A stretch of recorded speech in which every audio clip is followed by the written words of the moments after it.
my week 3 results. So I'm going to go over what happened this week as well as something that completely did the opposite of what I thought it was going to do. And so, yeah, and actually it worked out to my benefit. And I got a lot of subscribers that way. So I'll share that in a minute. So first, week 3. So this is a channel I started 4 years ago and uploaded a couple videos and then decided to create a separate channel during the pandemic regarding unemployment. Was able to get that monetized and, built that for a year and a half or so. And then, I decided to come back to this channel and just focus on YouTube, just kind of share what I've learned in the process. So I've had that channel. I think I grew that up to 16,000 subs. And then I have a second channel that's in the celebrity niche. And I don't show my face. But unfortunately, that channel pretty much died when the pandemic started, unfortunately. So I had no choice but to stop that channel. But I was able to get that channel up to 5,000 subs. So my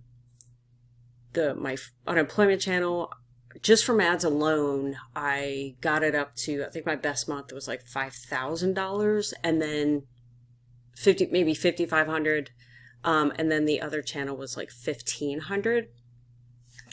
So what I'm trying to do on this channel is get what I've learned from that experience, implement it in this channel, and then share with you. So hopefully you find value in what I'm doing. Each week I'm going to try something new. Just to see if it works, if it doesn't work. And obviously I would love nothing more than to share with you and inspire you. And hopefully this gives you hope that you can do this too. Okay, so week 3, we are in. Total got 507 views, 23 watch hours, which I thought was pretty cool. And actually, I'm looking at week 1, I got 27 watch hours. I wonder why that was so high. Oh, I think I had a video that obviously did well. But, I mean, not well, but I guess for a new channel, it did pretty well. I think it's up to like 322 views. Click-through rate 4.3, which is good because it's getting better. And what I'm thinking is what's happening is obviously this channel only has 114 subscribers, but what I'm hoping is there are people that are noticing my thumbnail and knowing that it's me, and hopefully they're watching it because they know it's me. So that's actually a tip, is when you start to create your thumbnails, make sure that each thumbnail has the same color scheme. Or maybe has your face on it, or if it's faceless, just make sure it has the same color scheme, just so it's more familiar with people. So it's like they don't even have to look at the title to know that it's yours, if that makes any sense. Because there are some YouTubers that I just watch all their videos just because I think they're cool, right? And it's like I said, I don't even read their thumbnail or their title. I just look at their thumbnail. I'm like, oh, cool, this is them. So I'm going to take a look. So yeah, that's one really good tip about your thumbnails. Just create it, have like a theme or like a template, I guess is a better word. Find a template and just use it for all of them, just so it's more recognizable, if that makes sense. All right, impressions, 80, 89, 51, and then date range was, for the past week. Something surprising, I was able to get an affiliate sale, which I thought was pretty cool. And I think I know why. I got this. Yeah. Okay. So, I did 6 videos this week. 1 was a live stream. And then I'm now up to 114 subscribers. So I got 23 subscribers for the week, up to 114. So just because you're not monetized yet on YouTube doesn't mean that you can't make money, which I think is so cool. And one, I'm going to show you why I think this happened. And 2, I'm going to show you something that I didn't expect. So when I earned a $600 affiliate sale, I created a regular upload video and I created a live stream the same day. No, I think I did the live stream that day, but then I uploaded this video 2 days later. Something interesting is I pretty much have the same thumbnail, similar title between the uploaded video and the live stream. But something interesting is, oh, okay, yeah, and I just uploaded this yesterday, so it could take off. But, so yeah, this is my uploaded video. I only got 26 views, but again, I just uploaded it yesterday, I think. Yeah, oh, I thought I uploaded it 2 days ago. But anyway, what I'm noticing on my channel, I don't even pay attention to my analytics a day after I upload, because I'm noticing that YouTube seems to push my videos out after 2 days.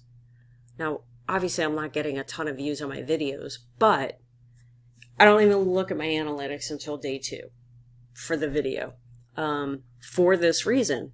So this I uploaded yesterday, 26 views, whatever. But then here's my live stream. And if you notice, I pretty much use a similar thumbnail and somewhat of the same title. But if you look at my analytics,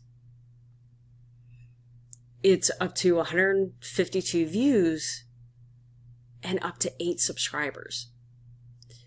And again, this was a live stream, and I got six hours of watch time, which I thought was pretty cool, which I thought was a lot. And as you can see, it's still going up, so that's cool. But here's the thing with live stream. When you live stream, people can see the person that you are. They could see that you're authentic, you're real, you mess up, you're not perfect, you're just yourself. And that's what's going to sell on YouTube. And I really, while I don't know which video created this sale, I can almost guarantee you it's probably from this one, for the reasons that I just mentioned. Or maybe what happened, someone watched this video, maybe watched another one of my videos, and then decided to get started in the program that I'm in. Now, something also that I did was, and I'll show you, yeah, I gotta find the screen. Okay, so here's something really important if you're selling affiliate marketing products, is that you want to make sure your link, number one, you want to make sure your link is viewable, and number two, you want to make sure that you have a CTA, which is a call to action. So what that means is, in 2 places, I have my affiliate link. Number one, I have it in the description. And not only do I have it in the description, but I have it above the fold. Now what that means is, see how it's here. What I see a lot of people do is, if you select more, your description gets bigger, right? What I've seen is a lot of people put their affiliate links like down here. And people don't necessarily always click this more link. So it's really important that you put your link on the first or second line, so then it is viewable and clickable to the viewer. Oh, that's right, it was here. Something else that helps is you create a video or a comment underneath your video with your link. And then what you want to do is make sure that it's pinned. So what that means is, if you have a slew of comments, this one's always going to be at the top for people to see. So 2 things that you really want to do with your link. Now, something else that you want to do is give a CTA, a call to action. Why should people click on your link, right? So here I have how small YouTubers are generating an income before being monetized. That might incentivize someone to want to click on that link if they're not monetized yet. And so yeah, that's called a call to action. And then third is, in your videos, at some point, You always want to give a call to action and direct people to your link if you have an affiliate link, or direct them to what you want them to do next. So what that means is people necessarily don't know what they have to do. So you just kind of have to guide them along and tell them what you want them to do. I mean, obviously it doesn't mean that they're actually going to do it, but just make sure that you tell the viewer what you want them to do next after they finish watching your video. Now, YouTube feels that you should watch this video next, so I highly recommend that you do that. Have a good one.